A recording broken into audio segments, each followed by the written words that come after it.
أعوذ بالله من الشيطان الرجيم. الرحمن الرحيم.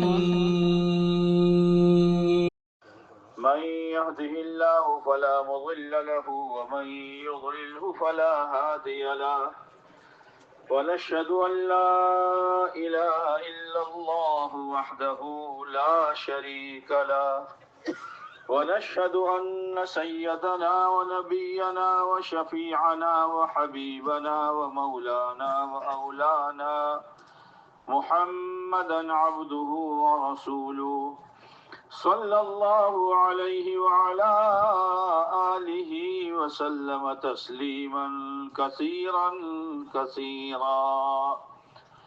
أما بعد فأعوذ بالله من الشيطان الرجيم. بسم الله الرحمن الرحيم. من عمل صالحا من ذكر أو أنثى وهو مؤمن فلنحيينه حياة طيبة ولنجزينهم أجرهم بأحسن ما كانوا يعملون. وقال الله تبارك وتعالى: ومن أعرض عن ذكري فإن له معيشة ضنكا ونحشره يوم القيامة أعمى قال رب لم حشرتني أعمى وقد كنت بصيرا. وقال رسول الله صلى الله عليه وسلم: الدين يسر. وقال رسول الله صلى الله عليه وسلم: الدين النصيحة او كما قال علیہ الصلاۃ والسلام. میرے محترم دوست و بزرگوں، دنیا بہت پریشان تھی، حالات کی شکار تھی، لڑائی جھگڑا ان کا شیوا بن چکا تھا اور برائیاں ان کی گھٹی میں پڑ چکی تھی. کوئی خیر کی شکل نظر نہیں آ رہی تھی. کرم فرمایا اللہ نے اور مہربانی فرمائی اللہ نے کہ اللہ نے بشریت کو اور انسانیت کو اور اپنے بندوں اور بندیوں کو دنیا اور آخرت کی تباہی سے بچانے کے لیے اور بربادی سے بچانے کے لیے اور ان کی دنیا اور آخرت کی زندگی بنانے کے لیے اپنے پیارے نبی حضرت محمد صلی اللہ علیہ وسلم کے ذریعے سے ایک ایسا صاف ستھرا پاکیزہ طریقہ کہ مالدار بھی چل سکے، غریب بھی چل سکے، جوان بھی چل سکے، بوڑھا بھی چل سکے، دیہاتی بھی چل سکے، شہری بھی چل سکے، پڑھا لکھا بھی، ان پڑھ بھی، ہر ایک اس راستے پر چل کر اپنی دنیا اور آخرت کی زندگی میں مزے اڑائے. دنیا میں رہے تب تک اللہ کے رحمت کے سائے کے نیچے رہے، اور دنیا سے جائیں تو فرشتوں کی جھرمٹ میں جنت کی بشارتیں لے کر جائے. ایسا پاک صاف ستھرا راستہ اللہ نے اپنے پیارے نبی علیہ السلام کے ذریعے سے بھیجا. اتر کر حیرا سے سوئے قوم آئے، ایک نسخے کیمیا ساتھ لائے صلی اللہ علیہ وسلم. پھر یہ راستہ کسی زمانے کے ساتھ خاص نہیں، کسی قوم و برادری کے ساتھ خاص نہیں، کسی علاقے کے ساتھ خاص نہیں. یہ ہر ایک کے لیے، جو بھی بشر ہے، جو بھی انسان ہے، ہر ایک کے لیے یہ راستہ ہے. جو چلے گا اور جو چلا، اللہ نے ان کی زندگی کیسی بنائی، کس طریقے سے دنیا میں عزتوں کے سائے کے نیچے انہوں نے زندگی گزاری، اور کس طرح آپس میں بھائی بھائی بن کر ایک دوسرے کے ساتھ ایثار اور ہمدردی کے ساتھ زندگی گزار کر ایک نمونہ امت کو دے کر گئے. یہ ایک نمونہ ہے۔ آج جو امت پریشان ہے، جس لائن کی بھی پریشانی ہے، وہ اس لیے نہیں ہے کہ امت کے پاس مال و دولت، زمین و جائیداد، روپیہ پیسہ نہیں ہے، وہ اس لیے نہیں ہے کہ امت کے پاس عہدہ، ڈگری، ایجوکیشن و گریجویٹ پلان نہیں ہے، وہ اس لیے نہیں ہے کہ امت کے پاس رہنے کے لیے بڑی بڑی حویلیاں نہیں ہیں، اور اس لیے نہیں ہے کہ امت کے گزارے کے لیے امت کے پاس بڑے بڑے کاروبار، فیکٹریاں اور کارخانے نہیں ہیں، یہ اس لیے نہیں ہے۔ اور اس کا زندگی کے بننے کا اور زندگی میں چین، سکون، راحت آنے کا اس کے ساتھ کوئی واسطہ ہی نہیں ہے۔ پھر کیوں پریشان ہے؟ آج تو پریشانیوں میں ڈبکیاں لے رہے ہیں، پریشانیوں کے سمندر میں ڈوبے ہوئے ہیں۔ کوئی نکالنے کے لیے آئے کہ بھائی ہاتھ پکڑ لو، ہم تم کو نکال دیں گے، تو ہاتھ میں ہاتھ دینے کے لیے تیار نہیں ہے۔ کیا ہے؟ کوئی اتنا یاد رکھنا، جب تک حضرت محمد صلی اللہ علیہ وسلم کے لائے ہوئے طریقے پر امت نہیں آئے گی، سونے کی کاروں میں گھومیں، سونے کے بنگلے میں رہیں، ایک ایک وقت میں سینکڑوں آئٹمیں پکا کر کھائیں، اور ایک دن میں ابجوں کا نفع حاصل کرے، چین سکون نصیب نہیں ہوگا، نہیں ہوگا، نہیں ہوگا۔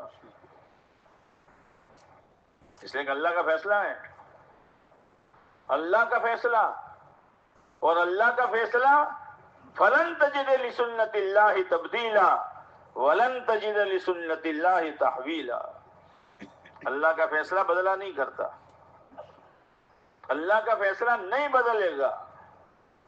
جیسے اللہ نے فیصلہ کیا ہے کہ مرچ تیکھی ہوگی، نمک کھارا ہوگا، شکر میٹھی ہوگی، دودھ سفید ہوگا، زمانے بدل جائیں، لوگ بدل جائیں، اس میں فرق نہیں ہوگا۔ اب اللہ کا کیا فیصلہ ہے؟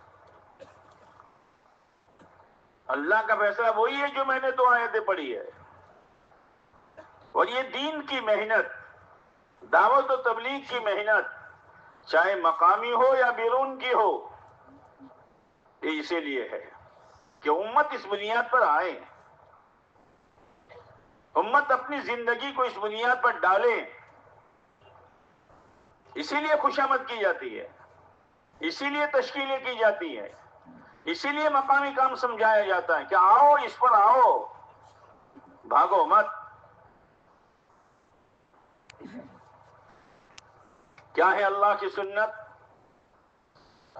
جو مزیدار زندگی گزارنا چاہے، کون ہے ایسا جو مزیدار زندگی نہ چاہتا ہو؟ جو بھی مزیدار زندگی گزارنا چاہے،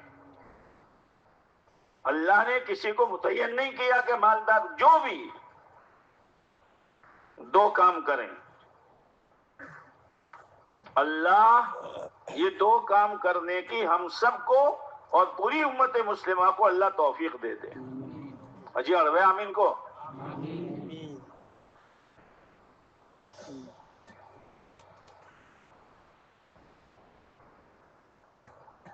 مہربانی ہے اللہ کی۔ کوئی باپ اور کوئی ماں یہ نہیں چاہتے کہ میرا کوئی بیٹا پریشان ہو، الجھنوں میں ہو، قرض میں ڈوبا ہوا ہو، صبح کھایا تو شام اس کے، کوئی نہیں چاہتا۔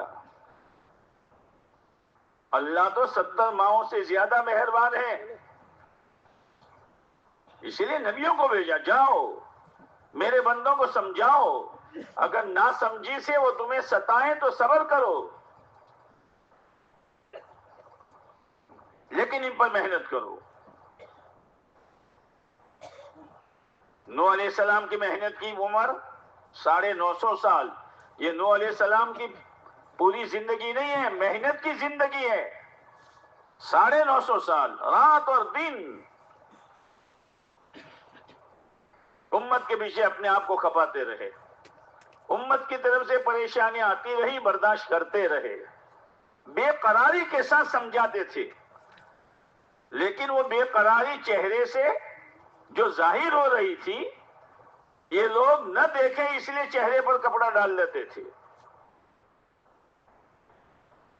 اور ان کی بے قراری والی آواز، لوگوں اللہ سے معافی مانگ لو، یا قوم استغفروا ربکم انہ کان غفارا، بھولے ہوئی ہے، بھولے کی ہے، اللہ کے دین کو چھوڑا ہے جان بوجھ کر بھی، معافی مانگ لو بس۔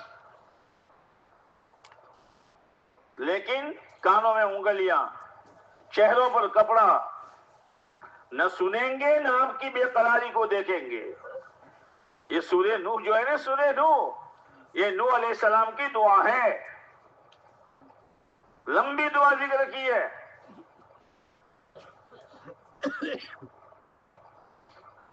تمام نبیوں کی زندگیاں دیکھو، سمجھا رہے ہیں، گمراہی سے نکالنے کی محنت ہو رہی ہے، اور سامنے والی قوم یہ کہتے ہیں اے نبی تم گمراہ ہو،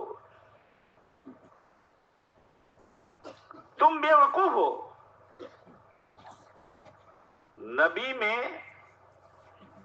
سہن شکتی اور تحمل اور برداشت بہت ہوتا ہے، بہت سنجیدگی کے ساتھ جواب دیا، یا قوم لیس بی ضلالہ، میں گمراہ نہیں ہوں، انی لکم ناصح امین وانا لکم ناصح امین، ہم تمہاری خیر خواہی چاہتے ہیں کہ دنیا اور آخرت کی بربادی سے تم بچ جاؤ، اللہ کی پکڑ سے تم بچ جاؤ، اور ہم یہ چاہتے ہیں، ہم امین ہیں، اللہ کی دی ہوئی 3 نعمتیں، جان کی، مال کی، صلاحیت کی، وہ ٹھکانے لگ جائیں، ہم وہ چاہتے ہیں، اور اس کے بدلے میں لا اسألکم علیہ اجرا ان اجری الا علی رب العالمین، ہم تم سے پھوٹی کوڑی نہیں چاہتے ہیں، ہمارا بدلہ تو ہمارا اللہ دے گا۔ یا قوم لیس بی سفاہا، میں بے وقوف نہیں ہوں۔ کتنا برداشت کیا، اللہ کی طرف سے تھا، میرے بندوں پر محنت کرو اور ان کو صحیح رخ بتاؤ۔ خود آپ علیہ السلام سمجھا رہے ہیں، بے قراری کے ساتھ سمجھا رہے ہیں، ہمدردی کے ساتھ سمجھا رہے ہیں۔ جب تک آپ غار ہیرا میں جا کر اللہ کی عبادت فرمایا کرتے تھے، سب لوگ آپ کو صادق الامین کہتے تھے، سچے ہیں تو حضرت محمد صلی اللہ علیہ وسلم ہیں، امانت دار ہیں تو حضرت محمد صلی اللہ علیہ وسلم ہیں۔ لیکن جب پہلی وحی آئی اور آپ کے سر مبارک پر نبوت کا تاج رکھا گیا اور آپ نے لوگوں کے سامنے اعلان کیا، آپ پر بوجھ تھا وحی کا، آپ گھر پر آئے اور حضرت خدیجہ رضی اللہ تعالی عنہ سے کہا مجھے چادر اڑاؤ، مجھے چادر اڑاؤ، میرے بدن پر کپ کپی ہے، خدیجہ مجھے اپنی جان کا خطرہ ہے۔ حضرت خدیجہ الکبریٰ رضی اللہ تعالی عنہ نے تسلی دی، یہ گھر کی تعلیم جو ہے، گھر کی تعلیم جن کو ہم نے معمولی سمجھا ہے، یہ معمولی نہیں ہے، اس کے ذریعے سے گھر میں رہنے والی ہر ماں بہن بیٹی بہو کی تربیت ہوتی ہے اور دینی ذہن بنتا ہے۔ جب عورت کا دینی ذہن بن گیا اور گھر میں کوئی پریشانی آئی اور شوہر نے اپنی پریشانی دور کرنے کا کوئی غلط راستہ سوچا، فوراً یہ اللہ کے بندی کہے کہ کیا سوچ رہے ہو تم؟ اس معمولی بھیڑ کے لیے اور معمولی تکلیف کی وجہ سے تم سود میں ہاتھ ڈالو گے، تم لونے پاس کراؤ گے؟ خبردار خبردار، ہمارا اللہ ہمارے ساتھ ہے، یہ اللہ کی بندی ہاتھ پکڑ لے گی، شادیوں کے موقع پر خرافات نہیں کرنے دے گی، موت میت پر رسومات نہیں ہونے دے گی، لیکن آج مصیبت یہ ہے کہ ہم نے تعلیم کے ذریعے سے ان ماں بہنوں کا دینی ذہن نہیں بنایا ہے، دوسرا کوئی راستہ نہیں ہے۔ حضرت خدیجہ رضی اللہ تعالیٰ عنہ نے تسلی کے لیے ورقہ بن نوفل ان کے پاس لے گئی، اور ورقہ بن نوفل نے آپ علیہ السلام کے سارے حالات معلوم کر کے تسلی دی اور کہا کہ وہ جو تمہارے پاس غار ہیرا میں آئے تھے یہ تو وہی تھے جو حضرت موسیٰ علیہ السلام کے بعد وہی لے کر آئے تھے، یعنی جبرائیل امین تھے، گھبرائیے مت آپ آخری نبی ہیں، لیکن ایک بات یہ کہی، تمہاری قوم تمہیں نکالے گی، تمہاری قوم تمہیں نکالے گی۔ کون قوم؟ جو صادق الامین کہہ رہی ہے، جو اپنی امانتیں آپ کے پاس رکھ رہی ہے، رکھوا رہی ہے۔ دعوت کا کام شروع ہوا، حالات شروع ہوئے۔ ہاں، گھر کے لوگ، ابو لہب حقیقی چچا ہے، وہ بھی گھر کے لوگ مخالف ہو گئے، لیکن آپ تو ہمت کے پہاڑ تھے۔ مکہ میں محنت کرتے کرتے جب دیکھا کہ یہاں نتیجہ نہیں نکل رہا، چلو طائف، چلو طائف۔ ہم نے تو ابھی طے نہیں کیا کہ اس کام کو کام بنانا ہے، تھوڑی سی ملاقات کر کے مایوس ہو جاتے ہیں، تھوڑی سی تشکیل کر کے مایوس ہو جاتے ہیں۔ آپ علیہ السلام نے مکہ مکرمہ سے طائف تک کا 70 کلومیٹر کا سفر پیدل فرمایا ہے۔ اس وقت حاجی جاتے ہیں، سڑکیں بنی ہوئی ہیں، ٹریول ہے، وہاں پیدل آپ تشریف لے گئے ہیں، راستہ ہموار نہیں تھا، اس امید پر کہ مکہ والوں نے میری بات نہیں مانی تو طائف والے مانیں گے، اور طائف میں جا کر پہلے بڑے بڑے سرداروں کے پاس گئے۔ یہ ہمارا خصوصی گشت ہے، یہ ہمارا خصوصی گشت ہے۔ خصوصی گشت میں علماء سے، امام صاحب سے، مولوی صاحب سے، وکیل صاحب سے، ڈاکٹر صاحب کے، دنیا کے چودھریوں سے ملاقات کی جاتی ہے، اور عام طور سے جو قوم کا بڑا ہوتا ہے وہ سمجھدار ہوتا ہے۔ یہ الگ بات ہے کہ ابو جہل کی طرح بدھو ہو۔ ہاں ہوتے ہیں۔ ایک نے کہا اگر تم سچے تھے تو مکہ والوں نے تمہاری بات کیوں نہیں مانی؟ ایک نے کہا اگر تم سچے ہو تو ٹھیک ہے، جھوٹے ہو تو تمہاری بات ماننے سے ہمیں کیا فائدہ؟ ایک نے تو ایسا کہا ریاض باللہ کہ اللہ کے سوا تمہیں کوئی ملا ہی نہیں۔ کیا گزری ہوگی؟ کیا گزری ہوگی؟ یا تو بات کرتے کرتے، تشکیل کرتے کرتے کسی نے ذرا تیور بدل دیا، ذرا لہجہ بدل دیا کہ بھائی نہیں جانا چاہیے ان کے پاس، نہیں جانا چاہیے، چھوڑو یار، ایسے ہی کریں گے تو دعوت ہے کہ ہمارے شہر سے نکل جاؤ۔ کیا گزری ہوگی؟ آپ واپس آ رہے ہیں، اوباش اور بدماش بچوں کو پیچھے لگایا، آپ ایک قدم اٹھاتے ہیں ایک پتھر، ایک قدم رکھتے ہیں ایک پتھر، اور وہ پتھر پنڈلیوں پر لگتا تھا، اور پنڈلی میں زخم بہت دیر کے بعد ہوتا ہے۔ پیشانی پر اگر پتھر لگے تو فوراً زخم، چہرے پر لگے تو فوراً زخم، لیکن پنڈلی پر لگے تو پنڈلی کی چمڑی سخت ہوتی ہے۔ چھری سے کاٹ کے دیکھیو، بہت سخت ہوتی ہے۔ پتھر پڑتے رہے، چمڑی کے اندر خون جمتا رہا، کالا نشان پڑتا رہا، یہاں تک کہ وہ پنڈلی پھٹی اور اندر سے خون نکلا۔ کس کا خون؟ کس کا خون؟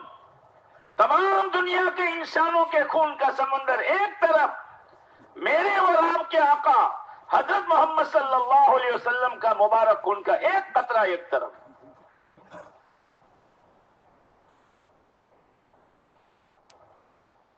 چلتے رہے، پیر زخمی ہوتا رہا، خون مبارک میں جوتیاں مبارک چپکتی رہی۔ جبرائیل امین آئے، کہا اللہ تعالیٰ کہہ رہا ہے پوچھ لو میرے محبوب سے، طائف دو پہاڑیوں کے بیچ میں ہیں، چکی کے دو پاٹوں کی طرح پیس دو ان کو۔ آپ نے فرمایا نہیں، اے اللہ میری قوم کو ہدایت دے دے، وہ مجھے جانتی نہیں ہے، وہ مجھے جانتی نہیں ہے۔ وہ طائف کی دعا جو ہے آپ دیکھو تو صحیح، کبھی غور تو کرو، کیا فرما رہے ہیں آپ؟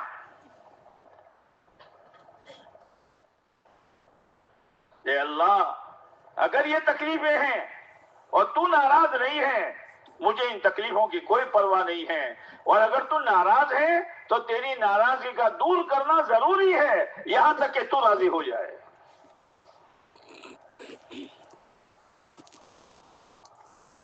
ایک ایک وقت میں دو دو بچیوں کی طلاقیں ہو رہی ہے، معمولی چیزیں ہیں۔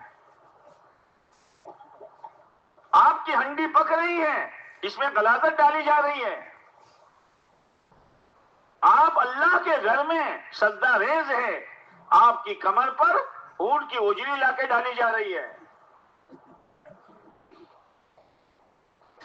اللہ کے بعد جس نبی پاک علیہ السلام کا درجہ ہے، یہ حالات ہیں۔ آپ محنت فرماتے رہے، محنت فرماتے رہے، تکلیفوں کو برداشت کرتے رہے۔ آپ علیہ السلام ہجرت فرما کر گئے، بیٹی زینب رضی اللہ تعالیٰ عنہ نے سوچا میں بھی اپنے والد محترم کے پاس چلی جاؤں، چلی ہے اونٹنی پر سوار ہو کر، امید ہے حمل سے ہے، اونٹنی ٹیکری پر چڑھی اور ایک آیا اور اس نے حضرت زینب رضی اللہ تعالیٰ عنہ کے پیٹ پر خنجر مارا۔ حضرت زینب رضی اللہ تعالیٰ عنہ لڑکتی ہوئی اونٹنی پر سے ٹیکری پر اور ٹیکری سے لڑکتی ہوئی زمین پر خون میں لت پت حمل بھی ساقط ہو گیا۔ کیا ہو رہا ہے؟ یہ کس کے لیے ہو رہا ہے؟ آپ تو بخشے بخشائے تھے، آپ کا مقام تو اللہ کے یہاں طے تھا۔ اسی لیے یاد رکھنا، جس دعوت کے کام کرنے والے کے دل میں امت کی ہمدردی، امت کی خیر خواہی، امت کا درد نہیں ہوگا، خدا اس سے کام نہیں لے گا۔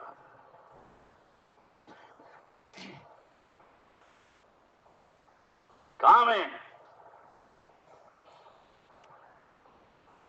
واپس لائی گئی مکہ مکرمہ، پھر پہنچی آپ علیہ السلام کے پاس، 7 سال تک اسی زخم میں رہی اور اسی زخم میں انتقال ہوا۔ آپ دفنا رہے ہیں، آپ کا چہرہ غمگین ہے۔ پھر آپ کے چہرے پر بشاشت، صحابہ کرام کے پوچھنے پر کہا گیا میری بیٹی زینب بہت کمزور تھی، فضائل سنو، فضائل سنو، رومال جھاڑ کر بھاگو مت۔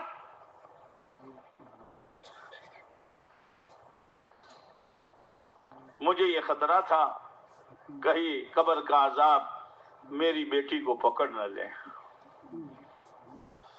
کیا حال ہے مستورات کا، کیا حال ہے جوان بچیوں کا، کیا پہن رہی ہیں، کیسے وقت گزار رہی ہیں، کوئی فکر ہی نہیں ہے۔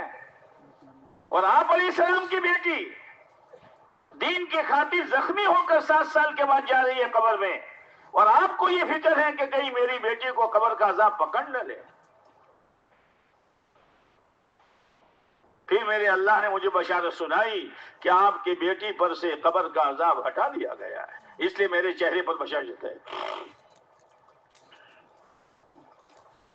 سیرت پڑھو، سیرت تو کام کی اہمیت دلوں میں آئے گی، کام کی عظمت دلوں میں آئے گی، اور اپنے آپ کو بھی صحیح ترتیب، صحیح روپ پر ہم لوگ لانے کی کوشش کریں گے۔ ابھی صحیح روپ پر ہم نہیں ہیں، صحیح ترتیب پر ہم نہیں ہیں۔ آپ علیہ السلام کی خدمت میں ایک یہودی بچہ آیا کرتا تھا جس کا نام عبد القدوس تھا۔ کئی دنوں سے آنا بند کر دیا اس نے، آپ نے پوچھا بھائی عبد القدوس کہاں ہے؟ کہا بیمار ہے. آپ فوراً تشریف لے گئے. بالکل آخری حالت، اب مرے تب مرے. اندر کی کوڑن تھی. ایک بچے کو نمونیا ہو جاتا ہے اور ڈاکٹر کہتا ہے خطرے میں ہے، سیریس ہے. ماں باپ کو کھانا اچھا نہیں لگتا، کسی سے بات کرنا اچھا نہیں لگتا، نیند نہیں آتی، حالانکہ نمونیا کا نتیجہ موت. اور یہاں بے دینی پر مرنے پر اور بغیر ایمان کے مرنے پر نتیجہ جہنم. انبیاء علیہ السلام کے سامنے یہی تھا. آپ گئے، کہاں کلمہ پڑھ لیں، کلمہ پڑھ لیں. اس کا باپ پاس میں بیٹھا ہوا تھا. اس نے اپنے باپ کی طرف دیکھا تو اس کے باپ نے کہا مجھے کیا دیکھ رہا ہے؟ ابو القاسم، جو آپ کی کنیت ہے، ابو القاسم صلی اللہ علیہ وسلم کی بات مان لے. اسی وقت اس نے کلمہ پڑھا اور کلمہ پڑھنے کے بعد روح قبضہ ہو گئی. آپ نے فرمایا اللہ تیرا شکر ہے ایک جان جہنم سے بچ گئی. او میرے بھائیوں، او میرے بھائیوں، یہ ہمدردی امت کی دلوں میں پیدا کرنے کی ضرورت ہے. بے دینی پر رونے کی ضرورت ہے. امت پر حالات آ جائیں، سیلاب آ جائیں، فساد ہو جائے، امت اجڑ جائے تو بستیاں کا بستیاں فکر میں آ جاتی ہے کہ نہیں بھائی کچھ کرنا چاہیے، کچھ بھیجنا چاہیے، کچھ رفائی کام کرنا چاہیے، ضرور کرنا چاہیے. اس لیے کہ امت ہے، اللہ کی مخلوق ہے. لیکن یہ حالات عارضی حالات ہیں، یہ پریشانی ٹیمپل والی پریشانی ہے. امت بے دینی کے ساتھ زندگی گزار رہی ہے، بغیر نماز کے زندگی گزار رہی ہے، حلال حرام کی تمیز ختم کر کے کما رہی ہے. تو کیا کرنا چاہیے؟ گشت میں 10 آدمی، تعلیم میں 5.5 آدمی، 3 دن کی جماعت کبھی نکلی نہیں نکلی، نکلی تو 12 بجے نکلی اور تیسرے دن صبح سویرے آ بھی گئی.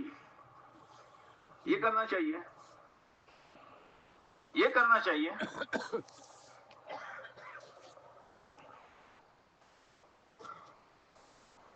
امت کی ہمدردی یہی ہے کہ خوشامد کر کے، سمجھا بجھا کر، اللہ کے سامنے رو دھو کر امت کا رخ دین پر لانے کی ضرورت ہے، تاکہ امت دنیا کے پریشانی سے بھی بچ جاوے اور آخرت کی ہمیشہ کے پریشانی سے نجات پا لے. اللہ نے دین اسی لیے بھیجا ہے. اللہ کا فیصلہ ہے جو بھی دنیا میں چین، سکون، راحت، اطمینان، عزت، برکت، مدد کے ساتھ زندگی گزارنا چاہیں 2 کام کریں. کیا 2 کام؟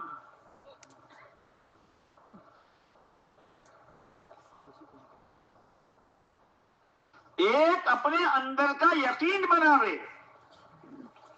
اس لیے کہ آدمی کو دوڑانے والی چیز یہ ہے وہ اندر کا یقین ہے.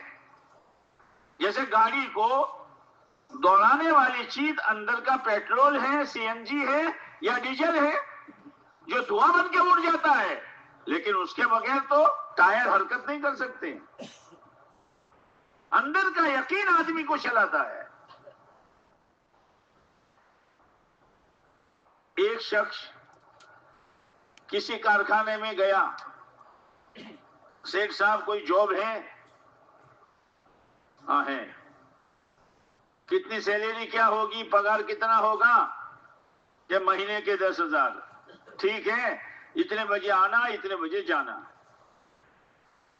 اب گھر آتا ہے، خوشی خوشی آتا ہے، ہاں گھر والوں کے لیے کچھ لاتا ہے، گھر والوں کے لیے خوشی میں کچھ لے کر جاتا ہے. کیا بات ہے، آج بہت خوش ہو کہ جاب ملی ہے. اچھا، لیکن دیکھ صبح 7 بجے جانا ہے، 5 بجے مجھے اٹھا دینا. الارم تو میں بھی رکھوں گا، لیکن کبھی گہری نیند میں الارم تو اٹھا دینا 5 بجے، اور 6 بجے مجھے یہاں سے ٹفن لے کر نہا دھو کر ناشتہ کر کے نکلنا ہے، 7 بجے وہاں پہنچنا ہے. ابھی تنخواہ ملی نہیں ہے، ملنے والی ہے، لیکن یقین ہے 1 دن 2 دن 3 دن 4 دن 15 دن 25 دن، اب مہینے میں کتنے رہے؟ ارے بولو نیو، 5 دن. کوئی مل گیا، بھائی کہاں ہو، نظر نہیں آ رہے ہو؟ ارے معلوم نہیں، بہت پریشان تھا، جاب ملی ہے. کہاں پر؟ فلاں کارخانے میں، اور سیلری کے 10,000. تو سامنے والا سن کر ہنستا ہے. ہنسنا کئی طریقے کا ہوتا ہے. تو اس نے کہا کیوں ہنستے ہو؟ کہ نہ کوئی بات نہیں ہے. نہ کوئی بات ہے، کہو تو صحیح. کہ اصل میں نے بھی وہاں جاب کیا تھا، 10,000 مجھے بھی بتائے تھے، 4 مہینے کی تنخواہ میری باقی ابھی ملی نہیں ہے.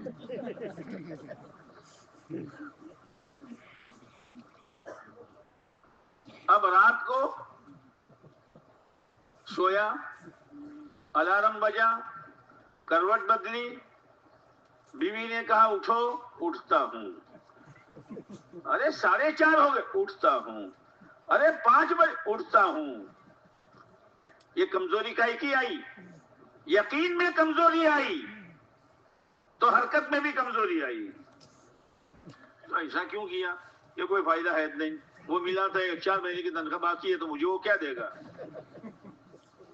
آدمی کے اندر کا یقین اس کو دوڑاتا ہے. اسی لیے ہماری پہلی محنت یقین بنانے کی ہے. دعوت یقین بدلتی ہے، دعوت جذبہ بدلتی ہے، اور دعوت ماحول بدلتی ہے.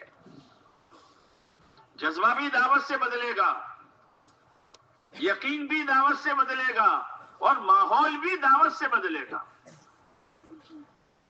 ایک تو اپنا یقین بناؤ. کیا یقین؟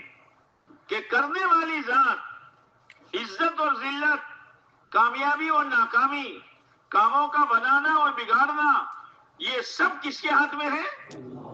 زور سے بولو، اترے اندر. اللہ ہی کے ہاتھ میں، اللہ ہی کے ہاتھ میں. جب اللہ سے ہونے کا یقین بیٹھ گیا، بس اب اللہ کے احکامات پر چلنا آسان. جیسے اس نے کہا تھا 10,000، جب تک یقین تھا 5 بجے بھاگنا آسان، 7 بجے وہاں پہنچنا آسان. آنے میں بھی تکلیف، جانے میں بھی تکلیف. خود کا سادھن نہیں تھا، جاتا تھا بھی سٹلیے میں اور آتا تھا بھی سٹلیے میں. اور سٹلیے میں تو بہت اچھی سیٹیں ہوتی ہیں. کبھی وہ سٹلیہ خالی ہوتا ہے، خالی ہوتا ہے. آ جاؤ، کب اٹھے گا؟ اب بھرے گا تب اٹھے گا. ایک ایک کو لے کے تھوڑا دوڑے گا وہ. یقین اصل ہے یقین. اسی لیے حضرت مولانا الیاس صاحب رحمۃ اللہ فرمایا کرتے تھے، اللہ سے صحابہ کرام والا ایمان و یقین مانگو کہ اللہ ہمیں صحابہ کرام والا ایمان و یقین تو دے دے. ایسا یقین کہ محنت کرتے کرتے جان دے دی، دعوت کا کام کرتے کرتے ہاتھ کٹ گیا، چمڑی ہے، ہاتھ لٹک رہا ہے، واپس نہیں آئے. اب یہ لٹکا ہوا ہاتھ کام کرنے میں رکاوٹ، پیر کے نیچے دبایا اور پھینک دیا، پرے ہٹ کام کرنے دے. کیا چیز ہے، کیا چیز ہے. کام کرتے کرتے دشمن نے نیزہ مارا، خون کے فوارے نکلے. کیا کہتے ہیں؟ فزت ورب الکعبہ، کعبہ کے رب کی قسم میں تو کامیاب ہو گیا. تو مارنے والا بھی یہ سوچتا ہے خون کے فوارے ہیں، جان خطرے میں ہے، ابھی تھوڑی دیر کے بعد رخصت ہو جائیں گے، کامیابی ہے تو کائے کی کامیابی ہے. اس نے دیکھا جب اللہ کے دین پر محنت کرتے کرتے مرنے میں اتنا مزہ ہے تو جینے میں کتنا مزہ ہوگا. اشہد ان لا الہ الا اللہ واشہد ان محمد رسول اللہ صلی اللہ علیہ وسلم. یہ ہے اندر کا یقین. جب اندر کا یقین بن گیا اب بدن سے نکلنے والا ہر عمل صحیح ہوگا اللہ کے حکم کے مطابق، پیارے نبی علیہ السلام کے طریقے کے مطابق. بس اللہ کیا کہتا ہے؟ اللہ کیا کہتا ہے؟ فَلَنُحْيِيَنَّهُ حَيَاةً طَيِّبَةً. اللہ کہہ رہا ہے، جیسے وہ کارخانے والا کہہ رہا ہے نا، ہر مہینے کتنا؟ بولو کم بولو، 10. اللہ کیا کہہ رہا ہے؟ تو تیرا پرانا مکان مت دیکھ، پھٹے پرانے کپڑے مت دیکھ، تو پھیری کرتا ہے مجھے معلوم ہے، تو نوکری کرتا ہے مجھے معلوم ہے، تیرے پاس زیادہ ملکیت نہیں ہے، لیکن تو میری مرضی پر ہے. سن لے، فَلَنُحْيِيَنَّهُ حَيَاةً طَيِّبَةً. مزیدار زندگی میں گزرواؤں گا، مزیدار زندگی. اور میرے بندے، یہ تو صرف دنیا میں ہے. جو ویٹنگ روم ہے، ویٹنگ روم کیا ہے؟ کیا ہے؟ ہاں، سفر کر کے کہاں جانا ہے؟ گھر. سفر کر کے کہاں جانا ہے؟ اور ہمارا گھر کیا ہے؟ جنت. وَلَنَجْزِيَنَّهُمْ أَجْرَهُمْ بِأَحْسَنِ مَا كَانُوا يَعْمَلُونَ. میرے بندو، جو میری مرضی کے مطابق زندگی گزار کر آئے ہو، یقین صحیح کرتے ہوئے، اب میں جو بدلہ دوں گا اس بدلے کو کوئی سوچ نہیں سکتا ہے. بہتر سے بہتر بدلہ دوں گا. مالک الملک، زمین و آسمان کا مالک ہے، ہاں؟ جو کسی کا محتاج نہیں ہے. وہ کہہ رہا ہے تو دنیا کی زندگی کا بننا بھی موقوف دین پر، اور آخرت کی زندگی کا بننا بھی، بولو نا. اور دین بہت آسان، الدین یسر. دین بولتے نہیں ہو. دین بہت آسان. گاڑی چلانا آسان ہے. میرے جیسا گاڑی چلائے گا جو سائیکل نہ پکڑ سکتا ہو؟ چلائے گا. کھیتی کرنا آسان ہے. کھیتی کرنا آسان ہے. بھائی سنا کہ بریانی میں 5 چیزیں ہوتی ہے. کتنی؟ دوپہر کو کھایا نہیں. بریانی میں 5 چیزیں ہوتی ہے: دال، گوشت، چاول، مٹن، مسالہ. کتنی ہوئی؟ اب میں نے بھی کہا، آپ نے بھی سنا. میں بنا دوں گا بریانی، آپ بنا دیں گے. ہم جیسے بنانے بیٹھیں گے نا، تو بنانے کے بعد بھی دیکھ کھول کر مشورہ کرنا پڑے گا کیا نام رکھے اس کا.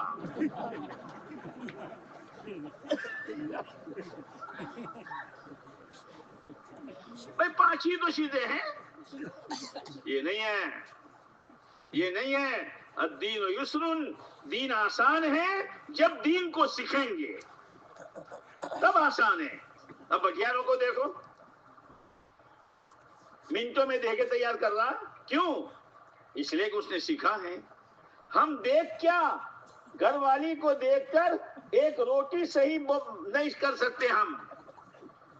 ہاں، اگر روٹی بنانے جائیں گے نا تو بھارت کا نقشہ بنے گا، گول نہیں بنا سکتے. اور وہ بچوں سے باتیں کرتی کرتی، سہیلی آئے باتیں کرتی کرتی شاندار گول قسم کی پھلکیاں بنا رہی ہے. اس لیے کچھ نے سیکھا ہے. اب ہم نے تو سیکھا نہیں. اب اس کو جناب گول کر کے، گول کرنے گئے تو بھارت کا نقشہ، اور پھر توے پر رکھا. توے پر کئی کچی نہ رہ جائیں، کئی کچی نہ رہ جائیں. زیادہ دیر رکھی تو جل گئی. اب دوسرا پاسا پلٹا تو کہیں جل نہ جائیں، اس لیے جلدی لے لیا تو ایک پاسا کالا اور ایک پاسا کچا. کھاؤ. الدین یسر. دین آسان ہے، بہت آسان ہے. کمانا آسان نہیں، گاڑی چلانا آسان نہیں، کھیتی کرنا آسان نہیں. دین آسان ہے. اس لیے اللہ نے سب کو مکلف بنایا ہے، دیندار بنو. سب کو اللہ نے یہ نہیں کہا کہ گاڑی چلاؤ، سب کو یہ نہیں کہا کہ کھیتی کرو. دیندار بنو. وہ دیندار ادھورے نہیں. یا ایھا الذین آمنوا ادخلوا فی السلم کافہ. وہ ایمان والو، پورے کے پورے اسلام میں داخل ہو جاؤ. پورے کے پورے، پورے کے پورے داخل ہو جاؤ.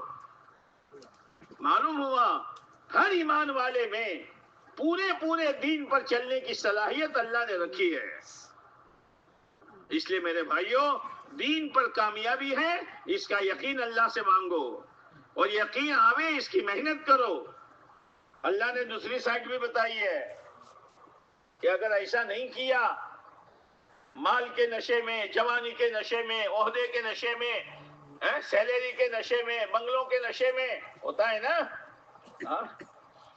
لیکن یاد رکھنا، دنیا میں کسی کا نشہ نہ باقی رہا ہے نہ رہے گا.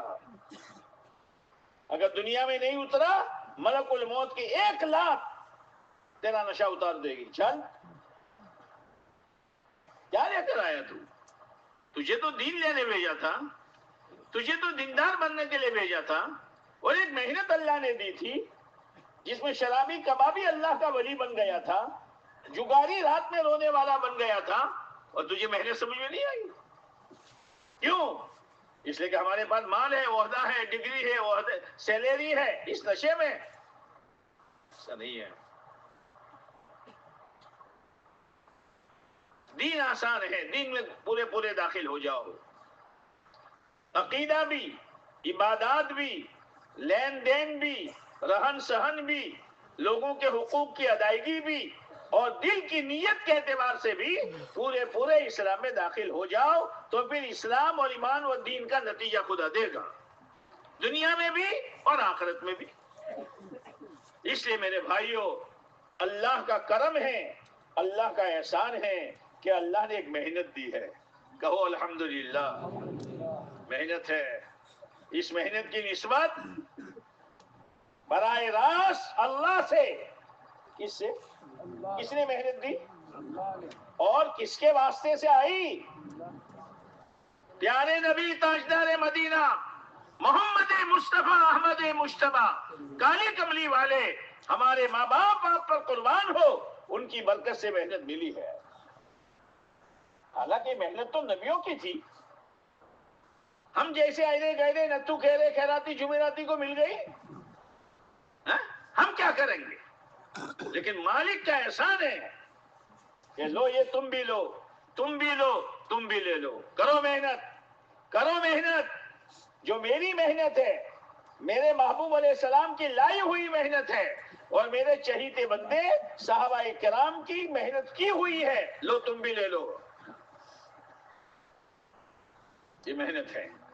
جب دین آسان ہے تو دین کی محنت بھی، زور سے بولو، دین آسان تو دین کی محنت بھی آسان. یہ جو مقامی 5 کام ہیں، ذرا غور تو کرو یار. 5 کام میں پہلا کام مسجد وار جماعت میں بیٹھنا. یہ بیٹھنا کیا ہے؟ کیا سوچنے کے لیے بیٹھنا ہے؟ فکر یہاں سے بدلے گا. آج تک تو میں نے دکان کو، دھندے کو، کاروبار کو، عہدے کو، ڈگری کو سوچا. اللہ تیرا شکر ہے کہ 10 منٹ مسجد وار جماعت میں بیٹھ کر میرا فکر بدلا کہ میرا دین اور امت کا دین، میرے اعمال اور امت کے اعمال. کتنی مبارک سوچ ہے یہ، کتنی مبارک سوچ ہے. پھر اس مشورے میں کبھی بیرون کا تقاضا، بھائی ملاقات کرنی ہے، کبھی مستورات کی جماعت کا تقاضا، کبھی چلے 4 مہینے کی تقاضا، کبھی 4 مہینے کی جماعت کی نصرت کا تقاضا. یہ ساری چیزیں سوچی جا رہی ہے.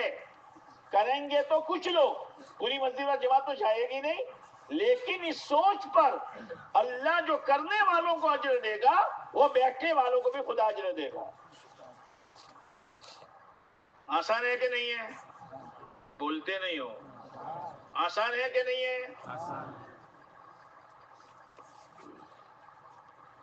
بہت آسان.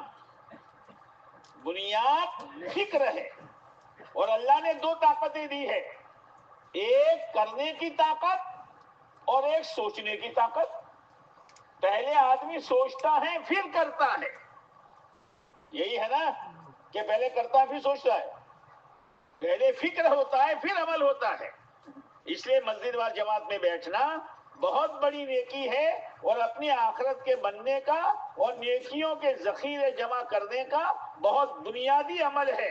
اس لیے نیت کرو کہ انشاءاللہ صبح سے ہی بولو تو بھاگ جاؤ گے رات کو اجتماع سے. ہم جن بولو یعنی یہاں سے جانے کے بعد جب کل دعا ہوگی اور عام طور سے ہماری مسجد وال جماعت بیٹھتی ہے فجر کے بعد، وہاں سے لے کر موت تک ہم اس عمل کو پابندی کے ساتھ کرتے رہا کریں گے. اصل میں پابندی نہیں ہے اس لیے نتیجہ ظاہر نہیں ہوتا. پابندی اہتمام کے ساتھ بیٹھنا، فکر کے ساتھ بیٹھنا، اپنی آخرت بنانے کی نیت کے ساتھ بیٹھنا، امت کے ایک ایک فرد تک دین پہنچے اس کی فکر کے ساتھ بیٹھنا.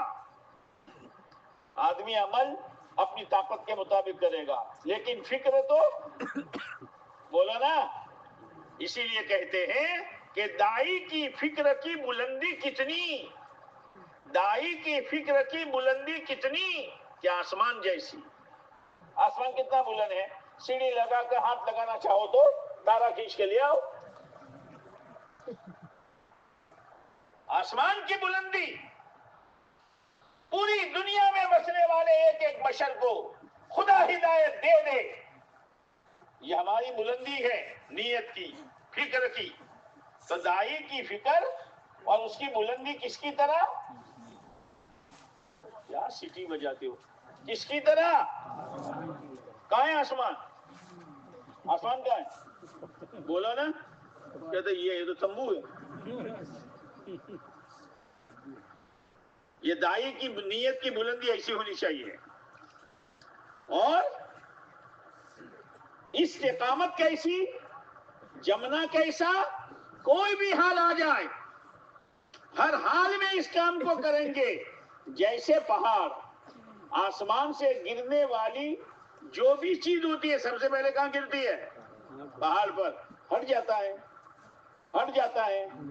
تو ہم 3 دن سے کیوں ہٹتے ہیں؟ 2.5 گھنٹے سے کیوں ہٹتے ہیں مسجد اور جماعت میں بیٹھ؟ اس لیے کہ ابھی تک استقامت نہیں آئی. پہاڑ کی طرح جمنے کا کوئی بھی حال آ جائے ہر حال میں دعوت کی محنت کو بلند سے بلند نیت کے ساتھ انشاءاللہ کرتے رہا کریں گے. اور پھر کیا کہ تمہیں جو کوئی ہم تو سننے کے لیے آئے ہیں نا. کیا بلندی نیت کی آسمان کی طرح اور جمنا پہاڑ کی طرح اور بوجھ اٹھانا، تقاضے اٹھانا. جو بھی تقاضا آ جائے، یا ملاقات، وہاں ملاقات، یہاں ملاقات، اس جماعت کو لے کر جانا ہے، اس جماعت کی نصرت میں جانا ہے. بھئی اس کا کوئی امیر نہیں ہے، میرے 3 دن لگے میں نہیں دیکھوں گا، میں تو تقاضے کا بوجھ اٹھاؤں گا. یہ بوجھ اٹھانا اونٹ کی طرح ہوگا. اونٹ پر 1 بوری رکھو یا 10 بوری رکھو، 10 بوری رکھے گا تو وہ منع کرے گا. یہ ہے کام. اونٹ کی طرح بوجھ لیتے رہیں گے. ہم تو سبھی کریں گے. مستورات کا تقاضا بھی، اسٹوڈنٹ کا تقاضا بھی، معذورین کا تقاضا بھی، اندرون کا تقاضا بھی، بیرون کا تقاضا بھی، جو بھی ہم تو اٹھائیں گے. ہم تو اسی لیے. اور اتنا سارا کرنے کے بعد اپنے آپ کو اتنا چھوٹا سمجھنا اور اتنا حقیر سمجھنا جیسے زمین ہے. بھئی جوتا پہن کے چلو تو بھی، باٹا کا پہنو تو بھی، اور ٹائر کا پہنو تو بھی، پیدل چلو تو بھی، ڈوری والا پہنو تو بھی، اور بغیر ڈوری والا. بھائی گاڑی چلے تو بھی، بائک چلے تو بھی، مائک چلے، سب کہاں کہ زمین پر. آج جو مسجد اور جماعت پہ ٹانگیں کھینچی جاتی ہے نا، کیا ہے یہ؟ اس کی بات اچھی نہیں لگتی، اس کی رائے اچھی نہیں لگتی، آئی ایم سم تھنگ. یہ کیا ہے؟ یہ اندر سے کچھ ہے، اندر میں کچھ کھچڑی پک رہی ہے نا. تواضع اور چھوٹا پن زمین کی طرح، نیتوں کی بلندی آسمانوں کی طرح، اور دعوت کے کام پر جمنا پہاڑ کی طرح، اور دعوت کے تقاضوں کو لینا بولو نا، بولو نا، کیا مال بولو نا. اچھا کب سے سیکھے ہو؟ اونٹ کی طرح. بات سمجھ میں آ گئی؟ اللہ مجھے بھی توفیق دے، اللہ آپ کو بھی توفیق دے. بس آج تو فیصلہ کرنا ہی کرنا ہے کہ انشاءاللہ اس 5 کام کو اپنی زندگی کا مقصد بنا کر ہر حال میں کرتے ہی رہنا ہے. اب یہ مشورہ ہو گیا. دوسرا عمل کیا ہے بھائی؟ ارے بولو تو صحیح یار جی. دوسرا عمل کیا ہے؟ 5 کاموں میں 2 تعلیمیں ہیں. تعلیم کے ذریعے سے جذبہ بنتا ہے، لیکن میرا جذبہ بنا بیوی کا نہیں بنا، میرا بنا بیٹی کا نہیں بنا، میرا بنا ماں کا نہیں بنا، تو پھر گھر میں چلے گا نہیں. ہر ایک کا جذبہ بنے. اس لیے مسجد کی تعلیم میں ہر حال میں مجھے بیٹھنا ہے. اس میں میری تربیت ہے اور میری جذبے کا بدلاؤ بھی ہے. اس یقین کے ساتھ فضائل اعمال معمولی چیز نہیں ہے، یہ لکھائی گئی ہے، لکھائی گئی ہے امت کی تربیت اور اصلاح کے لیے. لیکن میں نے بھی اور آپ نے بھی آج تک فضائل اعمال پوری نہیں پڑھی ہے. ہماری تعلیم صحیح ترتیب پر نہیں ہے. صحیح ترتیب ہماری تعلیم کی ہمارے بڑوں کی طرف سے بتائی گئی ہے کہ روزانہ ہر فضائل میں سے تھوڑا تھوڑا پڑھو. حکایت صحابہ میں سے، فضائل نماز میں سے، فضائل ذکر میں سے، فضائل قرآن میں سے، فضائل تبلیغ میں سے تھوڑا تھوڑا تھوڑا پڑھو روزانہ. کیوں؟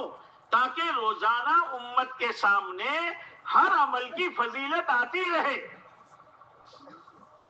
یہ فضائل رمضان جو ہے نا، رمضان میں صرف وہی فضیلت ہم پڑھتے ہیں، تو باقی اعمال کی فضیلت کہاں گئی؟ ٹھیک ہے بھائی رمضان ہے تو جناب اس میں سے کچھ زیادہ پڑھو، لیکن دوسرے فضائل کو مت چھوڑو. فضائل حج آ گیا تو اس میں سے تھوڑا زیادہ پڑھو، لیکن باقی فضائل کو مت چھوڑو. یہ ہمارے صحیح ترتیب ہے، تاکہ روزانہ ہر عمل کی فضیلت آتی رہے گی تو جذبہ بنے گا ہر عمل کے کرنے کا. یہ ہمارا صحیح رخ ہے. گھر کی تعلیم میں بھی یہی ہے، روزانہ تھوڑا تھوڑا پڑھو، روزانہ تھوڑا تھوڑا پڑھو. اور تعلیم اس وقت کرو جبکہ مسجد کے نمازی اس وقت زیادہ رہتے ہو، تاکہ لوگوں کو فائدہ ہو. تو پہلا کام مسجد وار جماعت میں بیٹھنا. دوسرا کام 2 تعلیمیں. 2 تعلیمیں. ماں بہنیں تعلیم کر رہی ہے لیکن ان کو پتا نہیں کہ مقصد کیا ہے. بزرگوں نے کہا ہے پڑھو ثواب ملے گا، پڑھ رہی ہے بیچاری، 1 حدیث پڑھی، 2 حدیث پڑھی، پھر سبحان اللہ بحمدہ ہو گیا پورا. نہیں نہیں نہیں، ان کے دل و دماغ میں یہ بٹھاؤ کہ یہ گھر کی تعلیم ہماری تربیت کا سامان ہے، ہماری اولاد کی تربیت کا سامان ہے. اسی سے ہمارا جذبہ بدلے گا اور چیزوں سے اعمال کی طرف، دنیا سے آخرت کی طرف، مخلوق سے اللہ کی ذات کی طرف ہمارا دل بدلے گا اور اس کی طرف میلان ہوگا. اسی لیے گھر کی تعلیم ہے. فکر کے ساتھ پھر گھر کی تعلیم میں 6 صفات کا مذاکرہ بھی کرو. گھر کی تعلیم تو مدرسہ ہے، مدرسہ. اس میں اس کا بھی مذاکرہ کرو. شادی آ رہی ہے تو کیسے کریں گے؟ بھائی کا نکاح ہونے والا ہے تو کیسے کریں گے؟ ہمیں لباس و کپڑا کیسا پہننا چاہیے؟ گھر کی تعلیم کی بات کر رہا ہوں. یہ تو مدرسہ ہے. کرو گے؟ کون کون کرے گا؟ بعدوں نے تو بحیرہ ست نا. کون کون کرے گا؟ ماشاءاللہ، اللہ توفیق دے. دونوں تعلیم کو پابندی کے ساتھ کرو. مسجد وار جماعت میں اہتمام کے ساتھ بیٹھو اور فکر کے ساتھ بیٹھو. ایسا نہیں کہ پوچھا جا رہا ہے کہ بھائی 3 دن کی جماعت کا کیا کریں گے، ادھوری ہے تو ایک سونے والا کیا کہتا ہے میں تیار ہوں. کائے کے لیے تیار؟ کہ ملاقات کے لیے. ارے ادھوری جماعت ہے، اس کی بات سوچی جا رہی ہے. بے فکری کے ساتھ نہ بیٹھو. 5 کاموں میں تیسرا کام، ارے بولو، وہ 2 بعد میں سمجھوں گا. تیسرا کام ہے ہفتے کے 2 گشت. میرا جذبہ تعلیم سے بنا, میرے گھر والوں کا جذبہ تعلیم سے بنا, لیکن محلے والوں کا دینی ذہن نہیں بنا, تو محلے والے میرے گھر آئیں گے, میرے گھر والے بولو نا محلوں کے جائیں گے, تو ان کی بے دینی کا اثر میری بچیاں, میرے بیٹے, میرے پوتے, میرے نواسے لیں گے. اس لیے گشت کے ذریعے سے محلے کے ایک ایک گھر کا ذہن بنانا ہے دین کا. یہ مقصد ہے, یہ مقصد ہے. گشت معمولی چیز نہیں ہے. اسی لیے حضرت مولانا الیاس رحمۃ اللہ علیہ فرمایا کرتے تھے کہ گشت جو ہے وہ ریڑھ کی ہڈی ہے, ریڑھ کی ہڈی. ریڑھ کی ہڈی صحیح ہے, اٹھنا بیٹھنا چلنا دوڑنا سب آسان. اور اگر ریڑھ کی ہڈی میں کمزوری آ گئی, بیٹھا ہے تو اٹھ نہیں سکتا, کھڑا ہے تو بیٹھ نہیں سکتا, کروٹ بدل نہیں سکتا, اس لیے کہ ریڑھ کی ہڈی میں کمزوری آئی ہے. گشت ہمارا 2 نمازوں کے درمیان کا وقت فارغ کرو. اب میں آپ کو بتاؤں مشورہ کتنی دیر کا. ارے بھائی مسجد میں جماعت میں بیٹھو کہ کتنی دیر بیٹھتے ہو, گڑبڑ. 10-15 منٹ, 20 منٹ گن لو, اس لیے کہ روزانہ کرنا ہے, ہر ایک کو کرنا ہے. اب لمبا مشورہ کرو گے تو لوگ اکتا جائیں گے. تعلیم کتنی دیر مسجد کی, بولو. ہاں آدھا گھنٹہ, لیکن آدھا گھنٹے سے امت اکتا رہی ہے, تو ہر 2-3 دن کے بعد 1 منٹ بڑھا دو, پتہ بھی نہیں چلے گا, اور آدھے گھنٹے تک تعلیم چلی جائے گی. ایک دم سے کرو گے تو لوگ اکتا جائیں گے. گھر کی تعلیم بولو نا 1 گھنٹہ 1.5 گھنٹہ مذاکرہ ہے آپس کا, لیکن اس میں بھی ذرا تھوڑا تھوڑا. چلو آدھا گھنٹہ مسجد کا لے لو, آدھا گھنٹہ گھر کی تعلیم کا لے لو, کتنا ہوا 1. اور 20-25 منٹ, 20 منٹ مسجد وال جماعت, 1 گھنٹہ 20 منٹ, یہی ہوا نا. اور گشت میں ہفتے میں 1 مرتبہ, او میرے بھائیوں, روزانہ کرنے کے 1 عمل مسجد وال جماعت, دوسرا عمل تعلیم, تیسرا عمل 2.5 گھنٹہ. ہفتے میں 1 مرتبہ کرنے کا عمل 2 گشت, اور مہینے میں 1 دفعہ کرنے کا عمل 3 دن. ذرا حساب تو لگاؤ کہ کتنا دے رہے ہیں, اور اللہ اس کے نتیجے میں ہمیں دین کی حقیقت دے گا, اعمال کی عظمت دے گا, آخرت کا فکر دے گا, اعمال کا ذوق اور شوق دے گا. کتنا بڑا نفع ہے. لیکن یقین کی کمزوری ہے. اللہ وہ یقین مجھے بھی نصیب فرما دے, اللہ وہ یقین آپ کو بھی نصیب فرما دے. اب گشت محلے میں دین آوے, لوگوں کا دینی ذہن بنے. 2 نمازوں کے درمیان کا وقت فارغ کرو, مغرب اور عشاء کے درمیان کا مثلا, تو پورا وقت فارغ کرو. یہ نہیں کہ مغرب کے بعد چلے گئے, کھا کر آ گئے. یہ اپنی مرضی والا گشت ہے, قربانی والا گشت نہیں ہے. قربانی کے ساتھ آؤ اور قربانی کے ساتھ بیٹھو. پھر گشت کی صحیح ترتیب. بعض دفعہ ایسا ہوتا ہے کہ وہ بات ہوتی ہے نا گشت کی ترتیب کی, 1.25 گھنٹہ بات ہو گئی, اور عشاء اور مغرب کے درمیان میں وقت کتنا رہتا ہے کہ بول جائے تو بونگی شب دونوں, مولی شب دونوں, بونگی شب ادون آ گا, مولی شب نماز پڑھاو, આપણે તો ادون અભળીને જવાનું છે, નમાજ પઢીને પાછું આવવાનું છે. અરે મગરીબ اور عشاء کے درمیان میں کتنا وقت, શું કરવાનું, بولو 1.25 گھنٹہ 1.5 گھنٹہ وہی ہے نا. اب 1.25 گھنٹے سے ترتیب چل رہی ہے ماشاءاللہ, تو وقت کیا بچا, وقت کیا بچا. پھر میرے بھائیوں, او میرے بھائیوں, یہ ہمارا ہفتہ واری گشت ہے.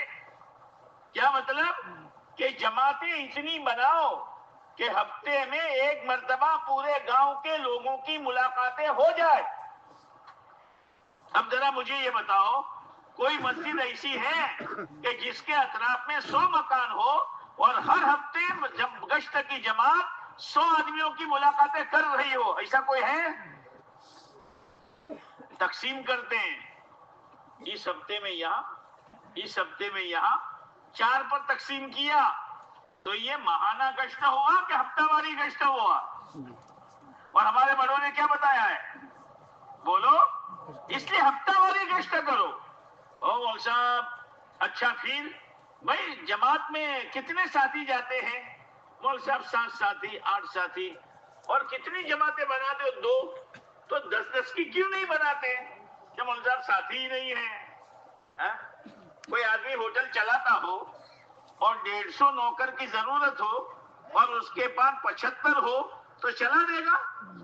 یہ بول جاؤ 75 تو 75 ہیڈ والوں گاڑو ہیڈ، ایسا تو ایسا نہ لانا پڑے گا کہ یہاں نہیں ہے تو اڑیسہ سے لاؤ، کہاں سے لاؤ؟ بنگال سے لاؤ۔ لیکن وہ 75 پورا کرنا ہے، 150 پورا کرنا ہے تاکہ میرے ہوٹل کا نظام صحیح چلے۔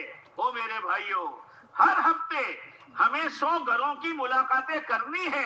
اب نہیں ہے تو محنت کرو اور ساتھیوں کا ذہن بنا کر 2 نمازوں کے درمیان کا وقت فارغ کرنے پر ان کو آمادہ کرو اور 10 کی پوری جماعت بناؤ۔ اور پھر آج 10 ہے، 15 دن کے بعد پھر 20 ہو جائیں گے۔ آہستہ آہستہ اللہ کی ذات سے امید ہے کہ ہمارا یہ گشت ہفتہ والی گشت ہوگا، ورنہ گشت ہوگا لیکن ہمارے بڑوں کے منشے کے خلاف ہوگا، اس لیے نتیجہ نہیں نکلے گا۔ اس لیے ایک ہفتے میں مسجد کے اطراف کے تمام گھروں کی ملاقاتیں گشت کے ذریعے سے کرنی ہے، اس کی نیت کرو، ہے نا؟ اب اس کے لیے ساتھی کم ہے تو کوشش کرو، ایک دم سے تو ہوگا نہیں، لیکن نیت ہوگی تو اللہ تعالیٰ یہ بھی کام آسان کر دے گا۔ بھائی بات سمجھ میں آ رہی ہے؟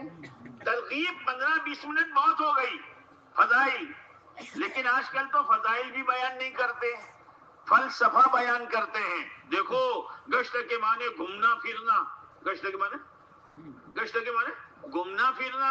دیکھو پانی اگر چلتا رہے تو بگڑتا نہیں ہے، پانی اگر چلتا رہے تو بگڑتا نہیں ہے۔ انسان کے بدن میں خون دوڑتا ہے تو رگیں اور ہاتھ برابر کام کرتے، یہ فضیلت ہوئی، یہ فضیلت ہوئی، یہ تو فلسفہ ہوا۔ اور وگیان ہوا تو وگیان بیان کرو گے، فلسفہ بیان کرو گے۔